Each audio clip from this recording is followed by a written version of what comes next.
a 15 milligram lab-tested, all-natural, water-soluble hemp CBD powder pack. It's odorless, colorless, and tasteless. Add it to your favorite drink of choice, wherever, whenever, on the go.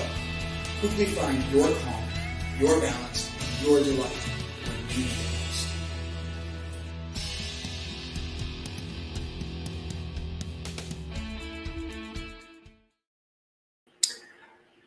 And good afternoon, ladies and gentlemen. My name is Brandon Croucher, CEO of Delight Cafe, and tonight's episode of The H, an honest conversation about health, hemp, and happiness.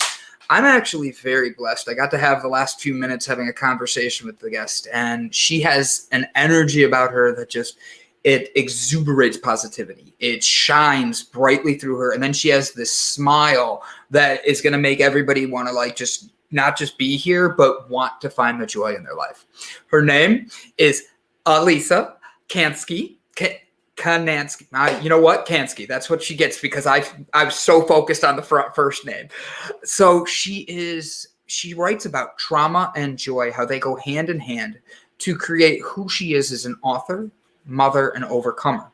She believes in the power of storytelling to break generational trauma cycles, and thankful to those who helped her by sharing their stories. Joy is her favorite way to build resiliency, especially in the face of CPTSD, a medical trauma, empowering women to trust their inner voice in passion. She loves connecting with others to spark dialogue because energy is contagious. Armor of Joy, expected for publication in May of 2022. So without further ado, would you guys do me a favor in honoring me by saying hello to Miss Alisa? Hello. Hello. How are you? I'm great. How are you? I'm even better now that you're here. I made sure my volume's down on everything, so you and I get to make sure we only hear each other.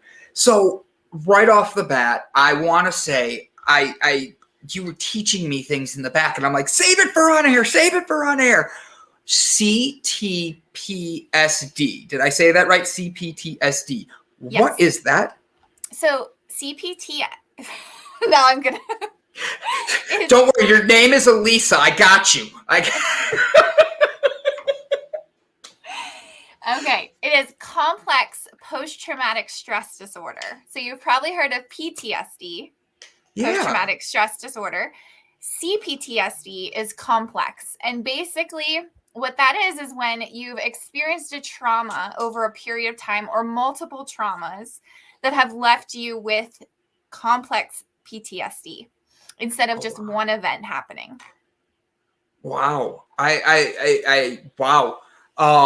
So elaborate on that, because if you've been diagnosed with this, do you have to be on meds? And secretly, guys, she is pregnant with her second child, and 8 months along, she's due in January. That has to be a lot on you, knowing you're a mom. So with the combination of both, how do you keep yourself going? Your hair looks really good today. You got a compliment already on your hair. Look at that. Thanks. I hope that's for you and not me, because, but how do you handle that? And then with being pregnant, good Lord, how do you keep yourself balanced? Right. So that's a great question. And this has been a long journey, being an author of probably over 15 years experiencing different life situations that have led me to this very moment, and learning the impact that trauma can have in your life, and how to cope with it. So for my book, I chose to write a fiction piece, which was it's an important decision that I had to make, because instead of a memoir, because my book is based off a lot of my own experiences in life, I chose to write fiction. And there's two good reasons. The first is because when someone experiences PTSD or CPTSD, their body and brain can change. So typically that is how people figure out you have PTSD or CPTSD. You have you go in and maybe a mental illness comes up or a discussion of an actual illness.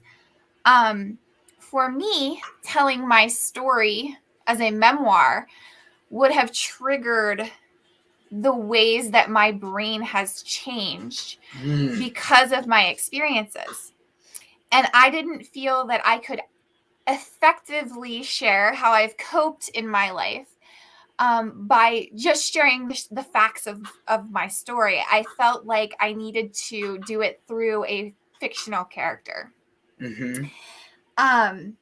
And also the decision to do that came from, I want to highlight the way that I healed and coped. I don't want to highlight just the gritty details of trauma, but I think the most important thing is to highlight how I've overcome it. I love that. And overcoming as a mom, I mean, as a parent, you overcome things every single day. As a boss, you do the same. I feel like all I have is a lot of kids. As you look around. Well, everybody around. But like you deal with that and you have a smile about it. And you say trauma and joy go hand in hand. Can you elaborate on that for me? Yes. So what I found a few years back when I had my son, who is now 2, is that I found myself in a place where I was kind of figuring out going on wasn't a choice anymore. It was something that I had to do. And I had to cope every single day for his sake. If he didn't have a healthy mom, what was I doing? Why was I having him? So I had to figure out what it was I could do to make sure that I protected my own peace and his peace. And what I figured out, reflecting over the years, is that I have collected these little moments of joy as I've gone along in life. Not mindfully at that point, but my memory isn't the best of some situations due to what I've been through. But I've been able to recall these moments of joy, whether it be a song that comes on that makes me feel a certain way, or a trip that I've taken, something that has helped me collect these moments. And when things get bad, I use those moments as my armor. And that's why I call it my armor of joy. Today, I actively, mindfully, purposefully collect these moments throughout my everyday and create them with my son so that he can start collecting them, so that if any future hardship comes up, I have an armor. Love that. All right, so help us all, because you wrote a book. Your book comes out this May in 2022. Because 2022, guys, it's all about you. Just like we say every morning, 2022 is all about you. So, Fernando, we love you. Fernando's the one that did the booking that scheduled you. So he's having some technical difficulties, and he warned me. I love you, buddy. Thanks for stopping in. So teaching your son that. He's 2 years old. Can you give us an example of what you do that maybe can help parents to create this armor of joy around their kids? Yes. So, and I love this. This is my passion right now, is just creating joy in my son's life. In my book, there is one of my favorite scenes of the book is when my main character takes her son on walks every single day. And he's in his stroller, and as she's walking with him, she's fully with him, and they stop under this huge oak tree that is in their neighborhood, and it's towering above them. And she stoops down next to his stroller, and he's just a baby, but she says, look up, and she draws his attention to this towering tree with all these beautiful leaves and the sunshine, and he smiles, and it's just bringing those soft moments to their attention and stopping time almost to experience it with them. Yeah. And that was one of my most favorite scenes to write, because I could remember doing that with my son. I love that, because you're being present. Mm-hmm. You're being in the moment. You're being like, honestly, it's one of those things where a lot of people don't think of that. Being someone who suffers from the CPTSD, you don't have to answer this one, but postpartum depression is something that comes in with a lot of women. Dealing with a chronic pain like that, did you use your tools to help you to be able to like get out of that? Because I have a bunch of people who watch this show who are brand new moms, and they're in their first or second kid, and they're not even like 2 years old for a lot of them. And that is something that is a really hard thing. How have you been able to work that into just those little things and finding joy through that? Yes, and I can totally relate to the postpartum depression and the struggles that new moms, new parents face, especially in those first, 6 weeks where you're getting very little sleep. You might not be eating right. It's just one of those things where you have to get through it. And really, I think that, my theory of this joy, it needs to be combined with other ways of coping. And so I'm a big advocate for you, if you do experience postpartum depression, getting therapy, talking to your doctor, finding out what you need to do in order to experience these joyful moments. And then also, one really important thing that I always remind myself of is joy isn't just a quick moment. You have to feel it with your whole body. It's not like, oh, that's nice. It has to be something you breathe in so that your body remembers the feeling that you have. So later on, when you need those moments, you can recall them within your bones, within your nerves. When your mind isn't necessarily on your side, your body is going to remember those moments. And I think that's really important when it comes to building your joyful moments, is taking them and breathing them in. I like how you phrase that. Take that moment and breathe them in. Now, what happens when you can't breathe it in? And I say that as someone who, this is the H, an honest conversation. I'm someone who, today's a great example. My anxiety and my depression were just hitting me today. I'm in Cleveland, Ohio. So we only see the sun 6 days a year, and now we're in the middle of winter. You're in Pittsburgh, if I remember correctly. Yeah, right next door. I know how you feel. You do know how I feel. Now, wait, are you a Pittsburgh Steelers fan? I mean, I grew up doing polka at school, so... Heard. Okay. I got you. Being the Browns and Steelers, I have to know how this rivalry is going to go with this conversation. So, but I had a day where I had to keep reminding myself, take a breath. And I mean, when I say keep reminding myself, I literally had at least 6 people today who, some work for me, some are my therapist, and they were like, you need to be proud of where you've come from and how hard you've worked. And when I don't see that, even when I hear that so much, it's taking that moment for a breath.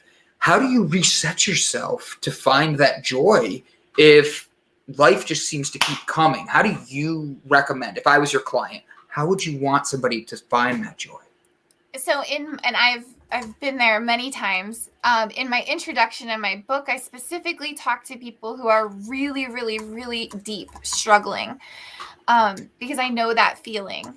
And I also tell people I am naturally not like a bubbly person, an extrovert, an optimist. These are not things that come natural to me. But I know deep down that if I don't protect my peace and create joy in my own life, no one's going to do it for me. And I think that, when I write to people saying, when you're on the shower floor, like literally letting the water rush over you, try to recall like that moment you were, in a warm rainstorm and you were taking in like the smell of the rain, or a flower that you saw after a storm that bloomed. Try to recall those moments so you can feel what you felt in that moment, and then give yourself grace, because you're not always going to feel joy even when you try to recall it. But that's just being human, right? Like, we have all these emotions and all these feelings, and we just need to give ourselves some time. My favorite thing that my husband tells me is, if it's later at night and I'm struggling, he just says, go to bed. Just go to bed. I tried that with my first wife. That didn't work that well. She was like, don't tell me what to do. Okay, I'm sorry. I love you. Bye. Like, so your husband, let me go out, dive into that for a second. How does he respond to everything and help bring joy into your life? Or is he someone that causes the trauma that you need to find joy, and that's the balance you have in your relationship? So he's been with me on this journey most of the recovery piece, which has been really insightful for him because he knows every gritty detail, but he also knows what works, and he knows, when I need some space. And I think that's really important when you're dealing with someone who's been through a trauma, is that recognizing their brain does change because of a trauma. It's not, this person's just in a bad mood. Yeah. They're actually experiencing physical things that they might need a little more grace as well. So when you're dealing with a partner who has been through something, or you are that partner, recognizing that in yourself, I'll say to him, you didn't do anything wrong right now. Like, this is my trauma response. This is me just reacting to this situation. But it's taken us a long time to get to that point. So trauma response, this is my trauma response. How do you create that boundary with a significant other? You have to start that early, which is a very hard thing for a lot of people. But think about what you just, like, if we all did that, you would have a better balanced relationship. Uh-oh, did we freeze? There we go. We're good now. Your husband's down there cutting the Wi-Fi. He heard me say. So, but I'll repeat that so that way it's easy for you. But like, you say, this is my trauma response, and you give your husband that right off the bat. So he knows this is going to be a situation she is responding to me.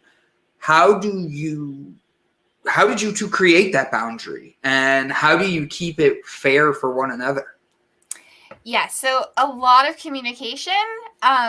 We have been through things together that have been very tough, that has required us to sit down and have open dialogue about the way we're both feeling. And in my book, I actually have a character that's inspired by him. And I've really enjoyed writing, from his perspective as well. Because the character in the book has to walk along the main character in her trauma. So it does illustrate some of those ways. But it didn't happen overnight. It has taken a while. And I think just having an understanding that we're both imperfect humans, and we have to, at the end of the day, have open discussion and communicate, and also just establishing boundaries with yourself. What do I expect out of a relationship, and what does he expect, and how can we meet those expectations without sacrificing ourselves? I think that's a big way we build joy. And then we have this shared joy, that yes, we purposely will go to the park together and make sure that our phones are off and just spend this time together, because that also builds resiliency in a relationship, is sharing in joyful moments that you can look back on when things get tough, because they do get tough in relationships. Absolutely. Absolutely they do. Now, being a mom, you have a 2-year-old, you have an 8-month baby inside you coming out in January. It's going to be, guys, she's going to have the first baby of 2022. Just trust me. Watch what happens. We're going to see her all over the news. But with that, your generational traumas you mentioned in your bio, can you tell me a little more about what a generational trauma is, and with being a mom, the effects of it being with your kids and like not wanting to pass that on? Yes. So I think with the last couple of years and everything that everyone's been through, trauma has really come to light, which I think is a positive thing. And a lot of people are telling their stories, especially about family experiences. And I mean, if you just look at, the documentary, The Me You Can't See, when people talk about their families and generational trauma. Or, for example, I don't know if you've seen, this is an amazing documentary on trauma. It changed my life. Daryl Hammond did something called Cracked Up, and it is amazing. It's about his own experiences. It's honest, it's brave, and it was life-changing for me.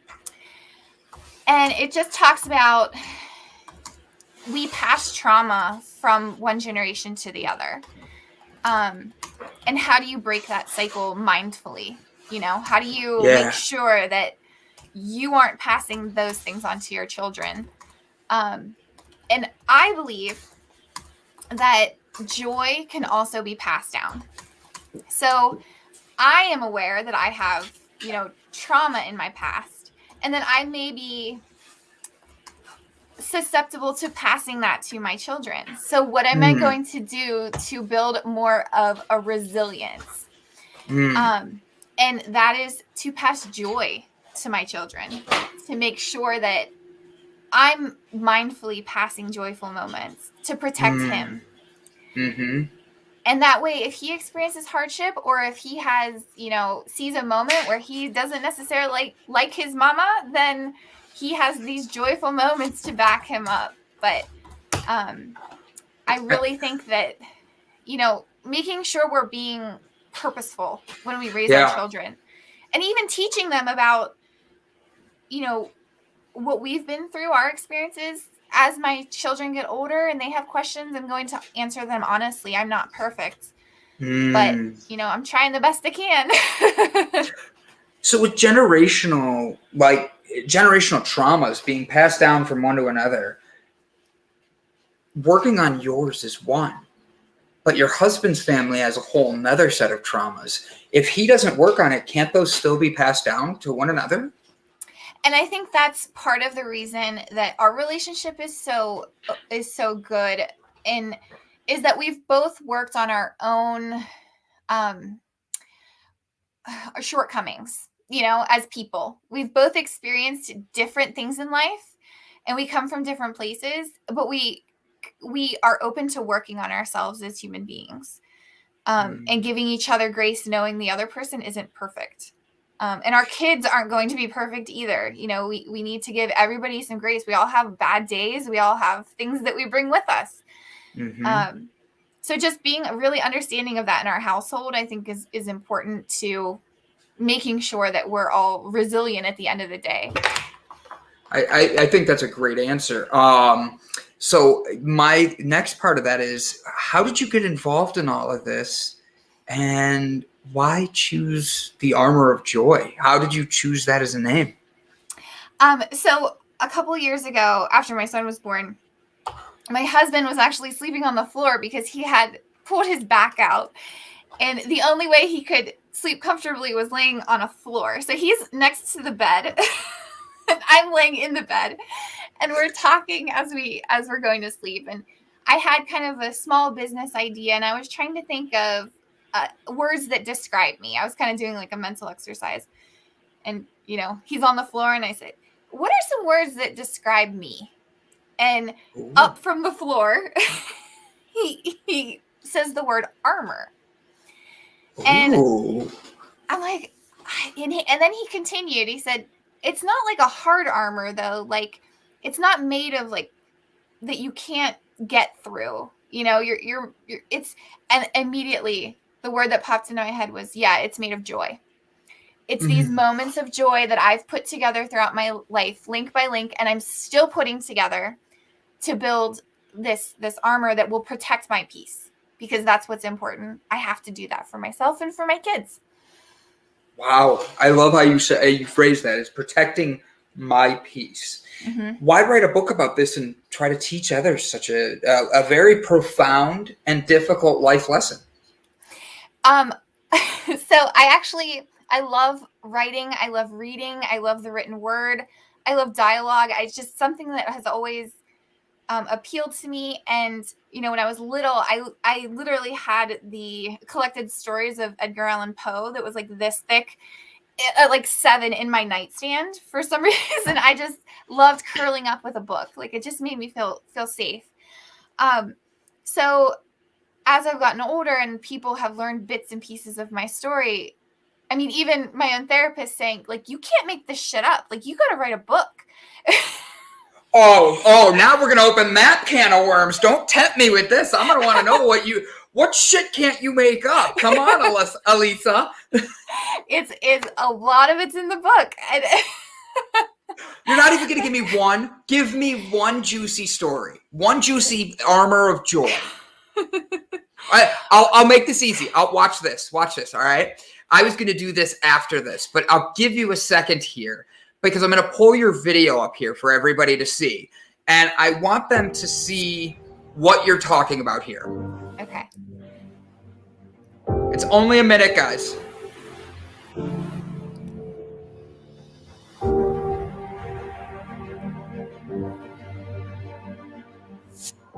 This is my journey of how I constructed my armor of joy. Link by link.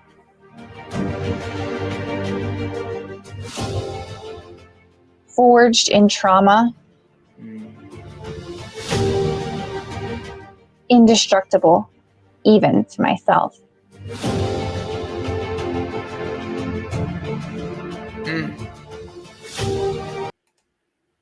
So that, is it still playing in the background? Sorry about that. As we dive into this, tell me, because your book is one that a lot of people strive for. The word joy, when you Google it, is one of the top Googled words.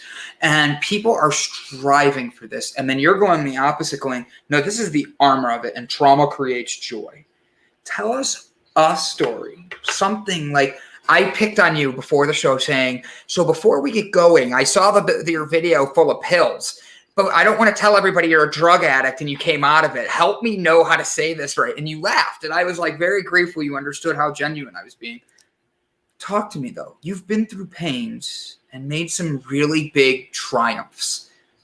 Give us something. So because I'm going to put the book up next and it's your Indiegogo and I want everybody to go be able to not just share it. I want you guys to see why this is a book you're going to want to buy, why this is a book you need in your libraries. So there's a poet and philosopher, Khalil Gibran, who I love his work.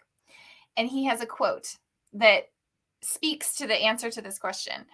And it is, the deeper the sorrow carves into your being, the more joy you can contain. So, I think that quote when I'm going through something really, really tough, the more sorrow carves into you, because that's really a lot of times what sorrow feels like, the more joy you'll be able to contain. And that kind of lifts me up when when I've really, really struggled.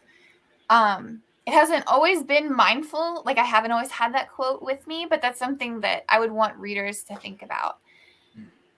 A big part of my book, because it's not all, rainbows and sunshine, is my character's experience in a psychiatric hospital. And being involuntarily committed due to a psychiatric illness that she's diagnosed with. And her experience with different medications. So at the beginning of the book, I tried to... It's very hard to explain to someone who's never been through it what it's like to be on many psychiatric medications at once and all the different things it does to your brain and your body. And there are a few lucky ones who can relate to that experience. Mm-hmm. So in my book, I tried to make it, I call them these medicinal cocktails, right? Like you go to the bar and they're adding in vodka and cranberry juice and lime. And well, it's kind of like that when you go to doctors who don't understand trauma, but are trying to help someone. Mm-hmm. So it's my character's experiences going through these medicinal cocktails and having them really change who she is.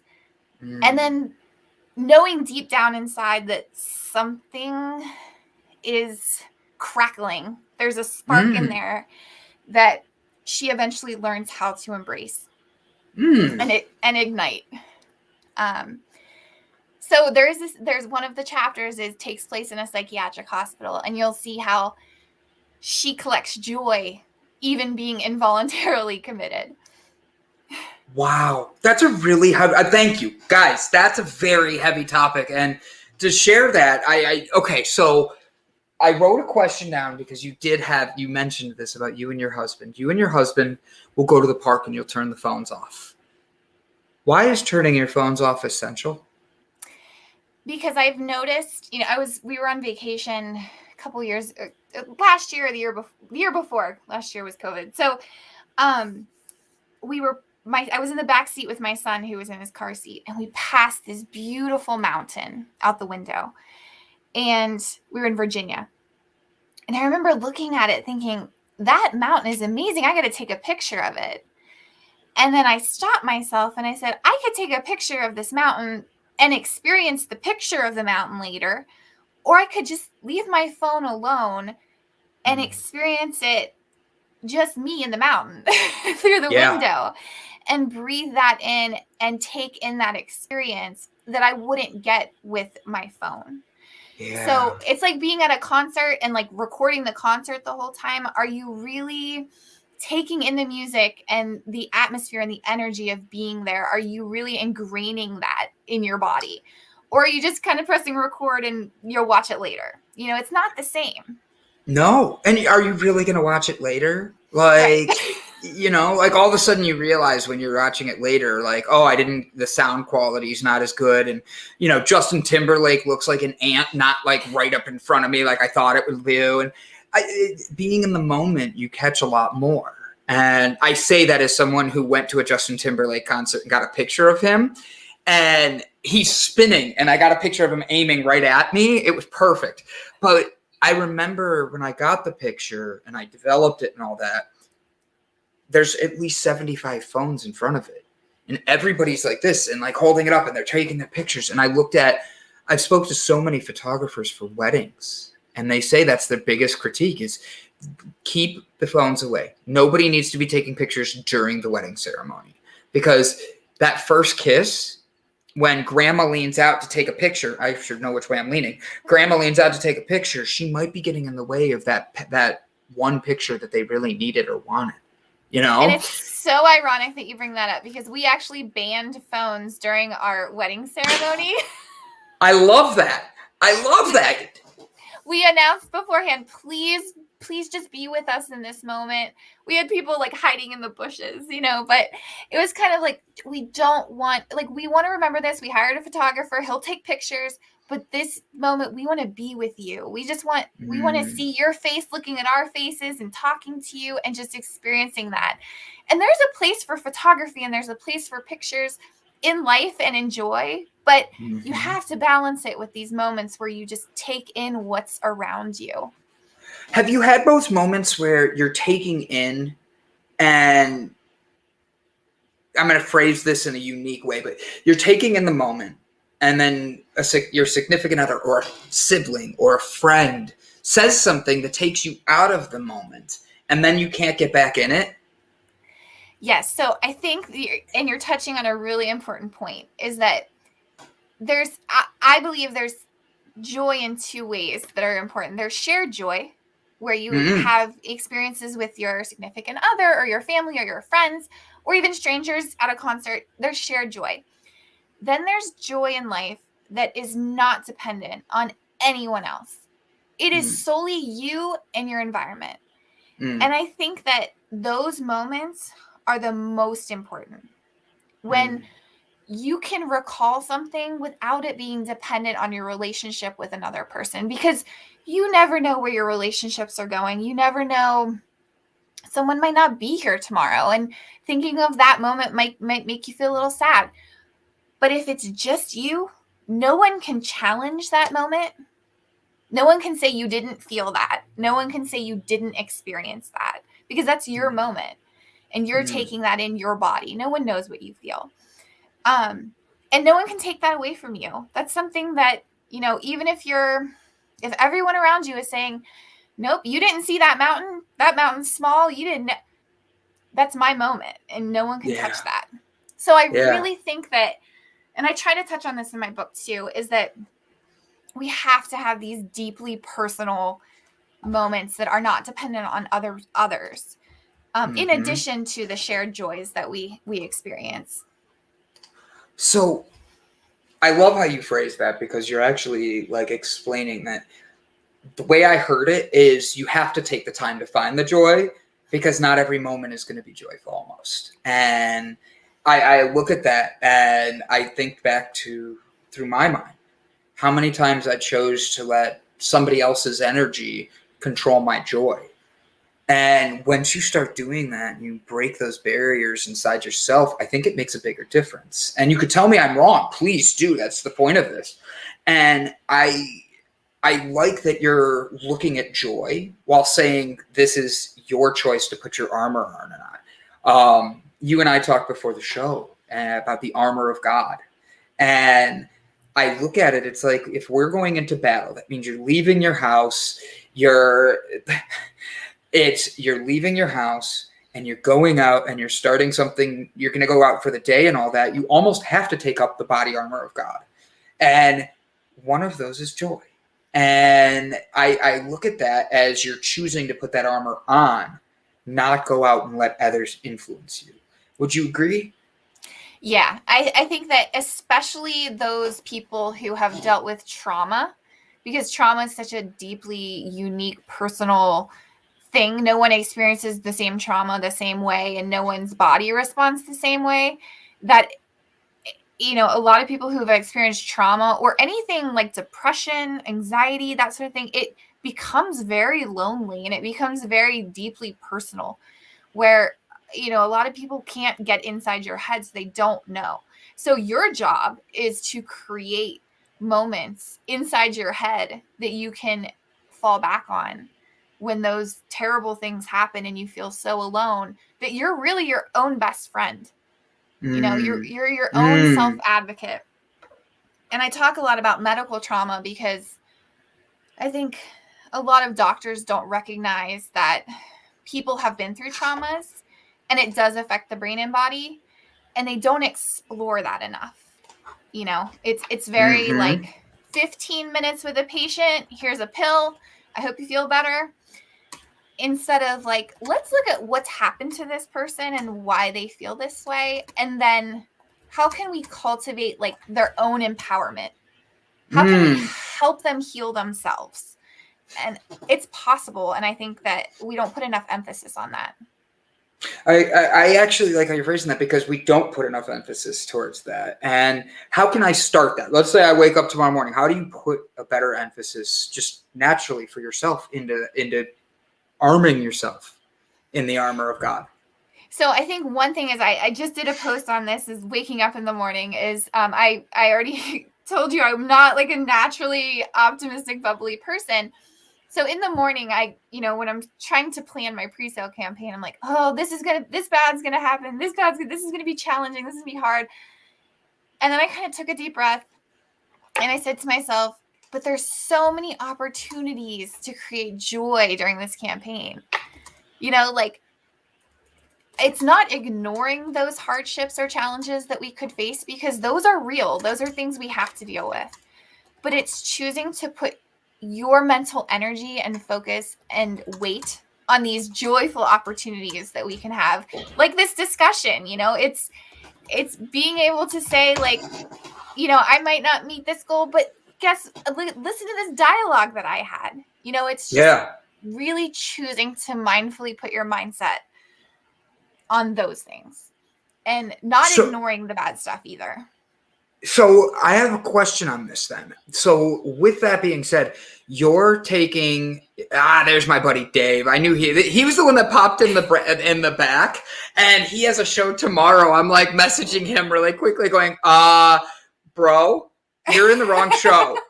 Wrong day, wrong show. Oh, that's funny. But like, I want to know about those, for me, finding joy, finding the positives, and being able to know that you are an individual that is striving for joy and striving to be able to get the best out of yourself. It's not just for your kids. It's you showing up daily. When you don't show up, what is the first thing you tell yourself? How do you put that armor back on in that in that state of mind? I think it's really like, when I'm not capable of necessarily feeling very much joy, when I'm having a moment where I'm not going to be like a joyful person, it's just not going to happen. I'm usually really tired, really hungry, or something has triggered me. Some painful experience I've had or a challenge that I'm trying to deal with that I need to step away from. I think those are like, that's the first step, is to recognize within you, what are your needs? What are the things, the very basic human needs that are not being met in that moment? And then give yourself some time to address those things. So, like, I can't do this right now, I need to go eat something. Or I can't do this right now, I need to go take a break. And I try to teach my son that when he's having these crazy tantrums. I'm like, buddy, I think you really need to have a glass of water. These are just, and take a deep breath, give your body some oxygen. And then when you have, stuck in these moments, over time, when you've had the opportunities to build joy, you have them there already. So you don't need to go find more joy in that moment. Just recall the joy that you've already collected. And I think that's how we build resiliency for future hardship. I like how you're phrasing that. So a great exercise that I started doing when I figured out that my mind wasn't automatically doing all this, is I tried to think of joyful moments from my past. So, for example, what's a song that you've listened to that like just immediately comes to mind that like has made you feel good, or like something where like, I love that this song is on right now? So mine, I guarantee you don't know it. It's Gary Clark Jr. Church, and it's a rock song that, truth be told, when I was a youth pastor, I fell in love with this song. And then I started getting into the cannabis industry and away from the church, and I totally heard the song in a different way. And to this day, I still get excited hearing that song. So that is my song of choice for this. Go ahead with your example. So you have this amazing song that obviously brings you some joy because you're smiling as you talk about it, and you have some energy so maybe tonight or tomorrow, take a moment, play that song, don't do anything else, and just feel it. Be very mindful of it. Be in the moment with that song and take it in. What is your song? Just curious. I have to ask now. You asked me and I got all excited. I want to see that smile come out. I got to know, because I'm going to put it on my list and have my Spotify list for everybody to be able to. We do this all the time. Like if I have a guest don't show up, we play. And I have the audience give me songs to put on a playlist so we can all listen to fun music together. Well, it's interesting because I was thinking about music today because I'm designing these workshops to go along with my book. And I was thinking about prompts to teach people how to be mindful of joy. And one of them is music, because music brings a lot of people joy.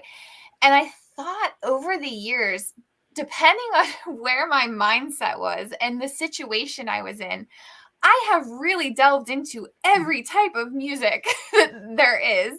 And I have so many songs that bring back memories from certain time periods of my life. For example, if you ask any of my close friends, I am like the 90s R&B queen. Like back streets back. All right. I mean, like more like R&B, like soul, not even boy band, just like the really like Luther Vandross stuff, like the really soulful stuff. I know all the words to all those songs, and I don't know why, but in that moment, I needed those songs. So I would say that a song that came on the radio when I was younger, and I think I was in kind of like childcare at a neighbor's house, is Desiree Gotta Be. You gotta be bad, you gotta be bold, you gotta be wiser. Gotta be strong, gotta be wiser. I'm glad you said wiser, otherwise I would not have remembered the rest of the word.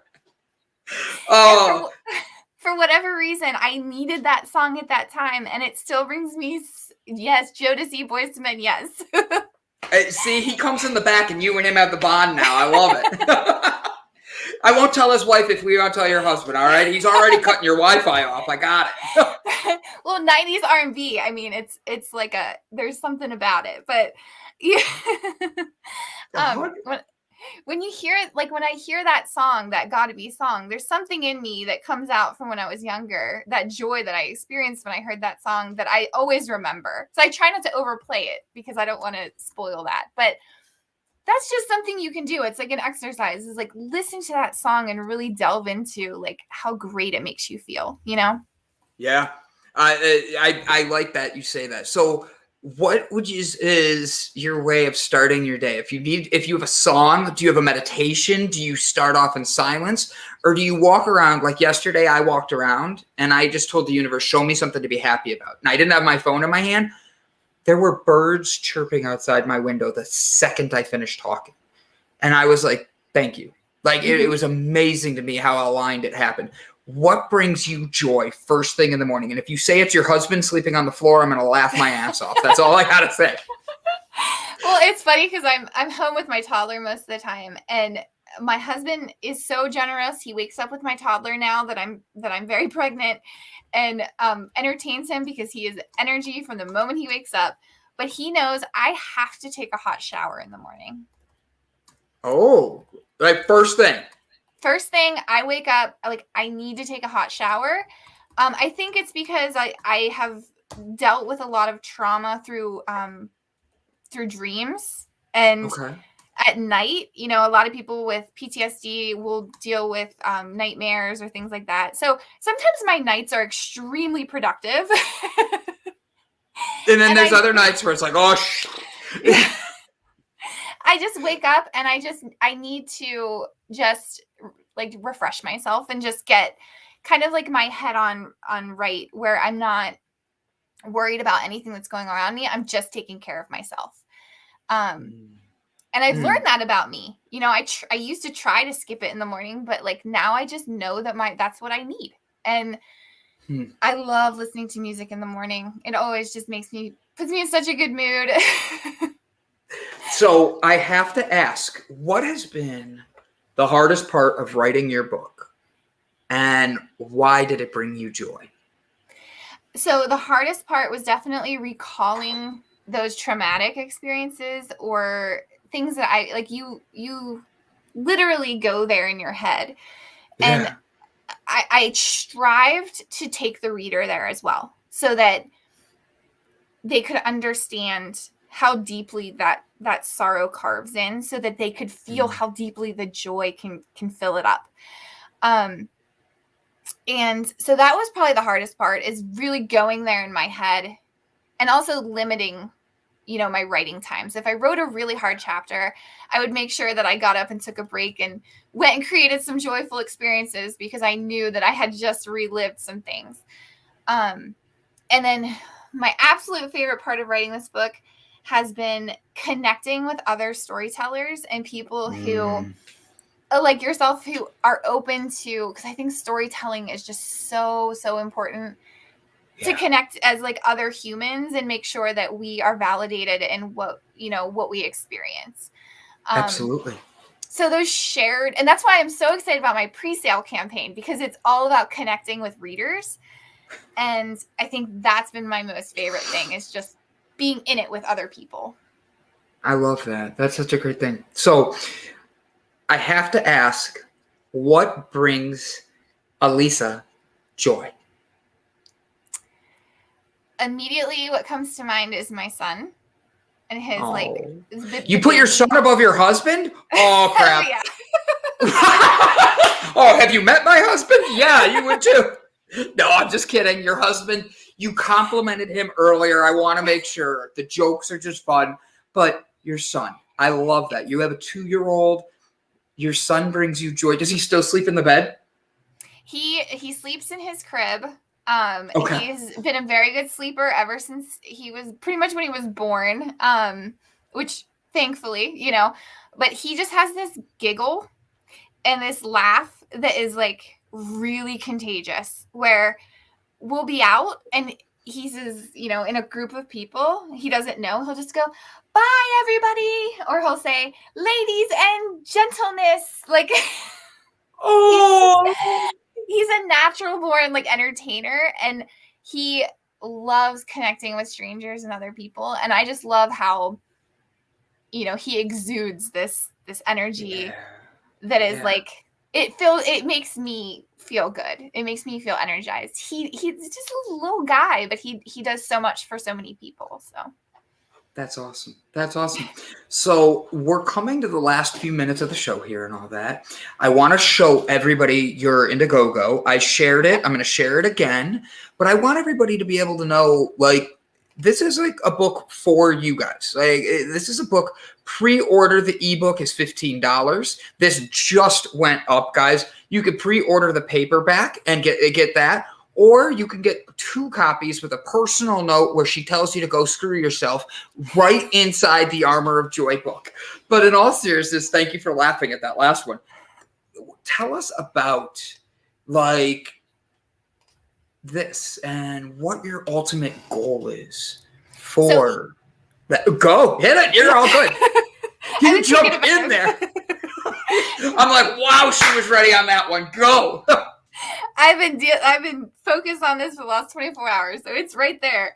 I included some bundles in there where you get the book, but also some experiences with it. And my goal after the book publishes, is to connect with anyone that wants to share stories and dialogue. And also, I'm doing these workshops where it's a 30-day challenge. And so you'll see one of the bundles is the Exploring Joy Challenge. And it's for 2 people to sign up together. I was thinking this would be something my husband and I would love to do, or a friend or a family member. You each get a signed copy of the book, including, an invite to my author community and the experience and everything, that note, that's specifically to you in the book. And then a 30-day challenge in my community where we work together. It's people that are interested in cultivating joy in their everyday life. And for 30 days, we support each other and we strive mindfully to create joy and create a habit of cultivating joy. So I have bundles for companies. I have bundles for 2. That's the one for 2 people. I was just going through all of them. Become an author champion. What do I get with being a champion with the author? So that one is, I think it's I get a date with your husband. It's only 10 copies. No. It's the Exploring Joy bundle has 10. This one doesn't have a number. It's the $500 sponsorship. So if you click on each of them, and I'm sorry, I just put them all up. I did put a lot of thought into these. There we go. No, I get it. That's why I was like, oh, that's not a fair question. On that one, you get an invitation to the launch party, acknowledgement, help select the cover. You're going to laugh at me. I like how simple that cover is. And I know that is nothing special, but like, it's just, it's one of those where it stands out, and it also is like, when you think of joy, it's something that should be simple, and putting on armor is not simple. So I looked at that, and I the first thing I saw was, I was like, oh, I love her cover. And you can't judge a book by its cover. And then I'm reading it, and it's like, oh, don't forget, you got to get you get to help pick out the cover and all this other stuff. I'm like, oh, wow, I love this one. I was raving to myself. I'm like, oh, I got to tell her how much I like it. But that's actually cool that you get to pick that with people. And the cultivating joy, this is a whole business one. So for business people, this is one where this is a perk where you could literally be able to connect with everybody. You have the whole business come on. I was trying to have it open and it froze. You can have your whole business team come in and be able to find joy with each other and why the joy of work is important. So I 100% love this. And I just want you to know, I say this to a few people a week, but it's because I get the blessing of being able to interview so many amazing individuals. Alisa, by the way, I mispronounced her name to everybody at the beginning. She had to teach me. It's like she's the only Lisa that's left in the world. She is a Lisa. I loved her way of explaining it. It made me smile. So Alisa, never fucking change, because you're bringing joy. You're bringing positivity. Thank you for being you. Now, before you go, we have one last thing. Every episode, we speak positivity out there. It could be your favorite quote. It could be your favorite book. It could be, hey, guys, don't forget to wash behind your ears. You know what I mean? And whatever that might be, I want you to get that and get a chance to share it. I'll give you an example. I'll go first, and then you just get to close out the show with whatever you want to say. Sound good? Sounds great. Awesome. So, guys, I'm Brandon. As you all know, I'm loud, I'm bald, and I'm happy to be here. So, guys, I want you to take a moment today. Just take a breath and realize we're all connected. We all have ways of influencing one another in so many different little ways. From holding a door to buying a meal to just giving a smile or talking about how to find joy. Alisa came in today and brought us that joy to help us keep going as we finish up the hump day in the middle of the week. And it's the hardest day of the week for a lot of people. But guess what? We're through it. We have a joyful ending to the day, and you get the choice of how you're going to change your world for joy or for trauma. Thank you, guys. I stole how you were going to say it. I'm just kidding. Go ahead, Alisa. Take us out.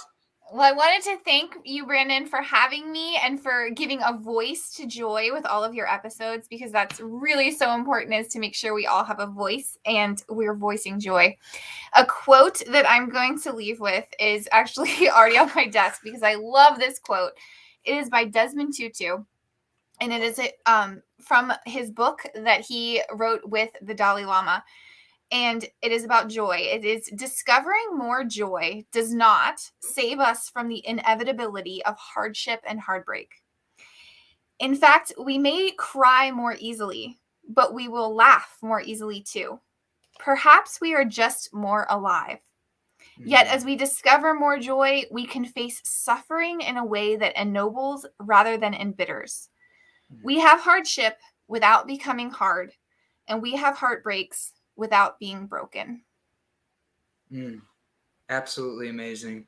Guys, the links are in the comments. Do not waste a second. No matter what platform you're on, you can click on the link and be able to go, whether it's Facebook, LinkedIn, Twitter, Instagram. We have them on all of them right there. Alisa, thank you so much for what you've done, what you're bringing. And when your book is officially out there, I look forward to not only seeing it on shelves, I'm going to be ordering a copy very soon. Please know I'm grateful for your attention to detail with the finding of joy. And thank you for everything today.